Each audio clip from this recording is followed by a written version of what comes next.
कोई काम वास्तुशास्त्र देखकर नहीं करते। जो चीज़ जहाँ अच्छी लगती है, जहाँ मन करता है वहीं रखते हैं। लेकिन क्या आप जानते हैं कि वास्तुशास्त्र भी होता है और वास्तुशास्त्र के हिसाब से ही लोग कुछ काम करते हैं। हमारे साथ आचार्य जी मौजूद हैं, उनसे हम पूछते हैं कि आखिर वास्तुशास्त्र का क्या महत्व है? आचार्य जी, सबसे पहले आपका स्वागत है। हमारा पहला सवाल ये है कि वास्तुशास्त्र का कितना महत्व है? देखिए, वास्तुशास्त्र का अगर हम देखें तो वा अस्तु, वास्तु का अर्थ है वा अस्तु, किस वस्तु को कहाँ पर रखें। जैसे हमारा शरीर है, इस शरीर का भी एक वास्तु है। इस शरीर में पैर विराजमान है, इस शरीर में हाथ विराजमान है, सर विराजमान है, ये धड़ विराजमान है। तो वास्तु, आप इस शरीर का भी वास्तु है। जैसे हमारा जूता पैर में पहनने के योग्य, तो उसे हम पैर में पहनेंगे। कमीज हमें ऊपर पहननी है तो उसको ऊपर पहनेंगे, पैंट कमर से नीचे पहननी है, टोपी सर में पहननी है। तो उसी प्रकार से अगर हम इनकी दिशाओं को बदल देंगे, यानी जूता अगर हमने पैर में पहना है, पहनने के योग्य, अगर उसको हम किसी अन्य स्थान में पहनेंगे तो वो अच्छा नहीं लगेगा, उसका कुछ ना कुछ एक नकारात्मक संचार जीवन में होगा। ठीक उसी प्रकार से हमारा यह जो भूमि होती है, इस भूमि का भी एक वास्तु है कि किस चीज़ को कहाँ पर रखा जाता है। जैसे कि 10 दिशाएँ होती हैं, 4 दिशाएँ तो प्रायः ही हम सबको पता है, पूरब, पश्चिम, उत्तर, दक्षिण। उसके बीच में भी 4 दिशाएँ होती हैं, आग्नेय, नैऋत्य, वायव्य और ईशान। और एक ऊपर की तरफ है और एक नीचे की तरफ है, ये 10 दिशाएँ हैं। तो हर दिशा का कोई ना कोई देवता विराजमान है और उसी देवता के आधार पर उन चीज़ों को हमने उस स्थान पर विराजमान करना है। अब जैसे देखिए कि हमारे जो घर का वास्तु है, हमारे घर के वास्तु में जो विशेष रूप से जो भूमिका रहती है, अगर आप देखें तो हमारे जो घर का जो सर्वाधिक जिससे संचार शक्तियाँ बढ़ती हैं वो है हमारा पूजा स्थल। अक्सर लोग पूजा स्थल को किसी भी दिशा में बना देते हैं, लेकिन पूजा स्थल का जो वास्तविक जो जो दिशा एक है वो है उत्तर और पूर्व के बीच की, जो एक ईशान कोण जिसे बोला जाता है। पूर्व और उत्तर ईशान कोण है, उस ईशान कोण पे हमारा मंदिर होना चाहिए। ईशान कोण पर मंदिर होने का भी एक बहुत बड़ा महत्व है। अगर हम ईशान कोण में मंदिर बनाते हैं तो जो हमारा जो पूजा करते समय जो हमारा मुख होगा, या तो वह पूर्व दिशा की तरफ हो जाएगा अपने आप, या तो हमारा उत्तर दिशा की तरफ हो जाएगा। और ये पूजा करने की जो ही दिशाएं बताई गई हैं शास्त्रों में, पूर्व दिशा और उत्तर दिशा। अब पूर्व दिशा में देवताओं का वास है और उत्तर दिशा में ऋषियों का वास है।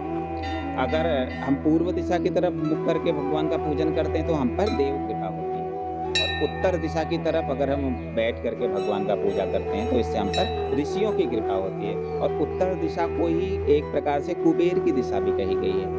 हमारे घर में जो कमरे में जो अलमारी होनी चाहिए, वो अलमारी उत्तर की तरफ उसका मुख खुलना चाहिए, यानी कुबेर की कृपा बनी रहती है। तो हमारा जो पूजा स्थल है वो हमारा पूजा स्थल उत्तर और पूर्व के बीच में जो ईशान कोण है वहाँ पर।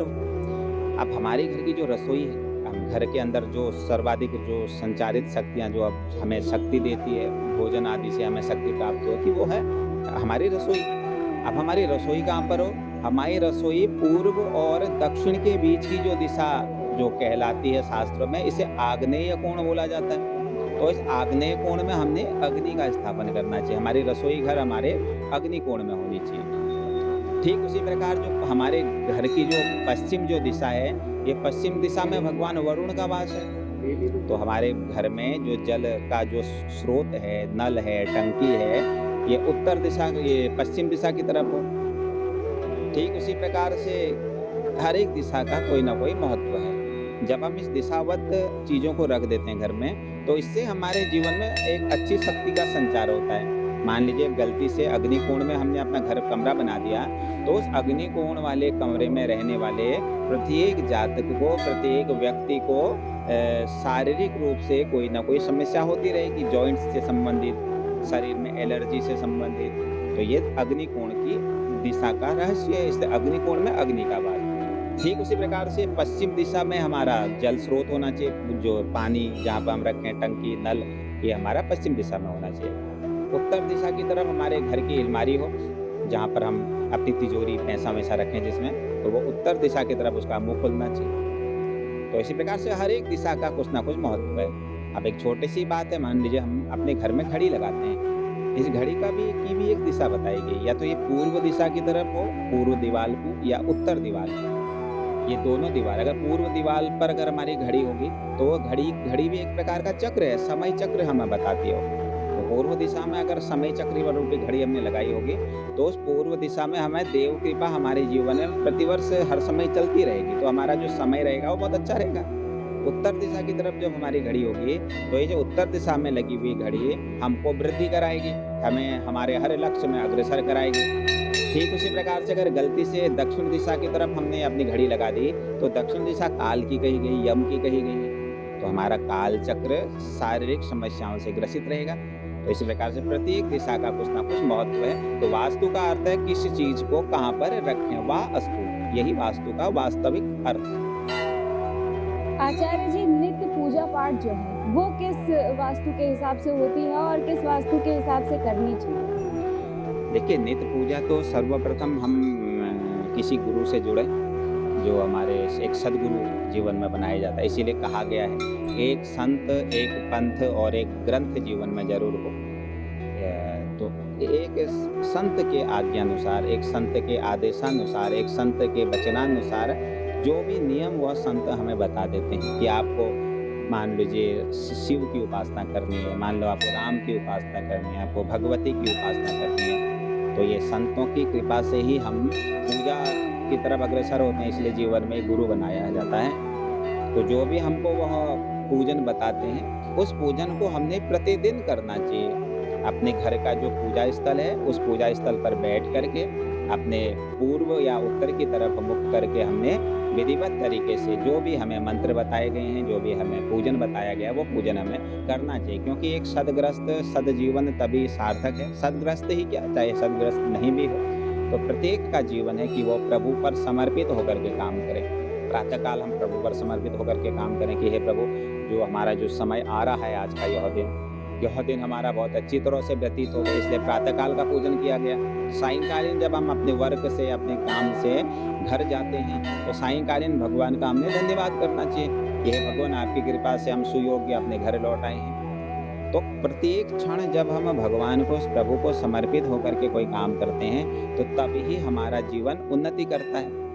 क्योंकि सब कुछ देने वाले भगवान हैं। आप देखिए, हम चल रहे हैं तो भगवत कृपा से चल रहे हैं, हम कुछ कर रहे हैं तो भगवत कृपा से कर रहे हैं। जाग पर कृपा राम की होवे, ता पर कृपा करे सब कोई। जब राम कृपा करते हैं, हम सोचते हैं कि ये काम हम कर रहे हैं, हमारे बस का कुछ नहीं है, कृपा तो राम करता है, भगवान करता है। तो इसलिए उसका धन्यवाद देने के लिए हमने प्रतिदिन प्रातःकाल का धन्यवाद करना है कि हे भगवान, जो आने वाला जो दिन है, यह दिन हमारा बहुत अच्छी तरह से व्यतीत हो। और सायंकालीन बैठ करके धन्यवाद करना है कि हम आपकी कृपा से सुयोग्य अपने घर आ गए हैं, सुयोग्य आज का दिन हमारा बहुत अच्छी तरह से व्यतीत हुए। लेकिन पूजन क्रम जो भी हो, वो किसी गुरु प्रदत्त आदेशानुसार हमको करना चाहिए। जीवन में एक सदगुरु बनाओ और उस सदगुरु के नियमानुसार जो भी है वो इष्ट हमको दें, जो भी देव हमको दें, उसी देव का पूजन अर्चन बंदन हमने यथाविधि करना चाहिए। आचार्य जी, हमने ये भी सुना है कि घर में दोष होता है, तो घर में अगर दोष हो तो वो कैसे पता कर सकते हैं? देखिए, घर का दोष तो सर्वप्रथम आप जब किसी भी जगह पर आप चले जाते हैं, वहाँ का आभा मंडल से ही पता लग जाता है कि यहाँ पर क्या स्थिति होगी। अक्सर आप कहीं घर के अंदर किसी के घर में जाते हैं तो आपको लगता है कि यहाँ बैठ करके मन को शांति प्राप्त होती है। लेकिन उसी प्रकार आप किसी दूसरे घर में चले जाते हैं तो वहाँ जाकर के मन को एक अशांति से प्राप्त होती है। तो दोष को दूर करने के लिए तो सर्वप्रथम, अगर जिस घर में प्रतिदिन भगवान का दीपक जल रहा हो, और जिस घर में प्रतिदिन भगवान के नाम का शंख बज रही हो, घंटी बज रही हो, उस घर में किसी प्रकार का कोई दोष नहीं हो सकता है। जिस घर में रोज शंख बजती है, जिस घर में घंटी बजती है, जिस प्रकार से शंख का जो वाइब्रेशन है, उस वाइब्रेशन से उस घर की समस्त नकारात्मक शक्तियां दूर हो जाती हैं। हमारे बॉडी में, शरीर में हमारा दर्द होता है, तो जब हम कहीं जाते हैं, कोई मसाजर के पास जाते हैं, वो हमारे शरीर में वाइब्रेटर लगाता है। उस वाइब्रेटर के वाइब्रेशन से शरीर का पेन, शरीर का दर्द दूर हो जाता है। ठीक उसी प्रकार से अगर हमारे घर में कोई नकारात्मक शक्तियां हैं, तो हम जब घर में शंख घोष करते हैं, घंटी बजाते हैं, शंख बजाते हैं, तो उसी प्रकार उस घर का नकारात्मक चीज़ें दूर हो जाती हैं। अब मंदिर है, मंदिर में हम आते हैं, मंदिर में आप देखते हैं अनवरत घंटे बजते हैं। कारण क्या है? क्योंकि मंदिर में हर एक जना सात्विक भाव से तो आता होगा नहीं। हर एक का अलग-अलग भाव, अनेक हज़ारों की संख्या में जो भक्त आते हैं, उनके अलग-अलग भाव, अपने-अपने भाव भगवान पर अर्पण करके चले जाते हैं। इसलिए भक्त श्रद्धालु बार-बार घंटियाँ बजाते हैं, यानी जो भी नेगेटिविटी इस मंदिर में आई हो, वो नेगेटिविटी दूर हो जाए। तो घर का वास्तविक अगर हमें स्वयं ही पता लग जाता है कि कहाँ पर नकारात्मक चीज़ें हैं, कहाँ पर सकारात्मक चीज़ें हैं। जहाँ पर बैठ कर के मन को शांति मिले, जहाँ पर बैठ कर के मन को आनंद की अनुभूति हो, वो समझ लीजिए कि इस घर में किसी प्रकार की कोई नकारात्मक चीज़ नहीं है। लेकिन हाँ, जिस घर में बैठ कर के हमें लगे हमारा मन अशांत हो, तो समझ लें उस घर में कोई नेगेटिविटी ज़रूर विराजमान है। और वो नकारात्मक को हम सकारात्मक कैसे करें? हम प्रभु का चिंतन कर सकते हैं, प्रभु का वंदन कर सकते हैं, नित्य प्रतिनित शंख घोष कर सकते हैं, नित्य प्रतिनित घर में दीप जला सकते हैं। जहाँ एक दीप जल जाता है, दीप के जलने मात्र से ही घर के अनेक प्रकार के कष्ट, रोग वैसे ही दूर हो जाते हैं। अग्नि जलती है, अग्नि जलते ही अग्नि अगर की एक चिंगारी अगर आप किसी घास भूसे में छोड़ दो, तो वो सारा घास भूसा जल करके भस्म हो जाता है। ठीक उसी प्रकार से अगर घर में दीप जलता है, तो दीप जलने मात्र से घर की अनेक नेगेटिविटी वैसे ही दूर हो जाती है। अब जिस घर में कभी दिया नहीं जलता है, जिस घर में कभी भगवान का पूजन बंधन नहीं होता है, तो उसी घर में सकारात्मक चीज़ों का संचार रहता है। जिस घर में नित्य प्रभु का बंधन, कीर्तन, स्मरण, ध्यान होता है, उस घर में कभी भी नेगेटिविटी का संचार नहीं होता। आचार्य जी, हमारा आखिरी सवाल है, इसे संक्षेप में बताइएगा कि खान-पान का भी एक बड़ा महत्व होता है, इसे किस दिशा में बैठकर करना चाहिए? देखिए, कहा गया कि अन्न के एक कण से शरीर का निर्माण होता है। यहाँ भी ये भी कहा गया है कि जैसा अन्न ग्रहण करोगे वैसा ही आपका मन बनता है। जैसा खाओगे अन्न वैसा बनेगा मन, कहा गया है। क्योंकि हमारा शरीर का निर्माण हमारे भोजन से होता है। अब जैसे हम लोग हैं सनातनी हैं, तो सनातनियों का भोजन हमेशा सात्विक होना चाहिए। जो सात्विक भोजन हो, उससे सात्विक भोजन को ग्रहण करना चाहिए। वर्तमान समय में लोग मांस का सेवन करते हैं, मदिरे का सेवन करते हैं। ये मांस मदिरा हम लोगों के लिए नहीं है, ये मांस मदिरा तो असुरों के लिए है। जिस समय समुद्र मंथन हुआ, समुद्र मंथन से पहले शर्त लगाई गई कि भैया हम मंथन करेंगे, मंथन में जो जो हिस्से आएंगे वो हिस्सा एक दूसरे को बढ़ता रहेगा।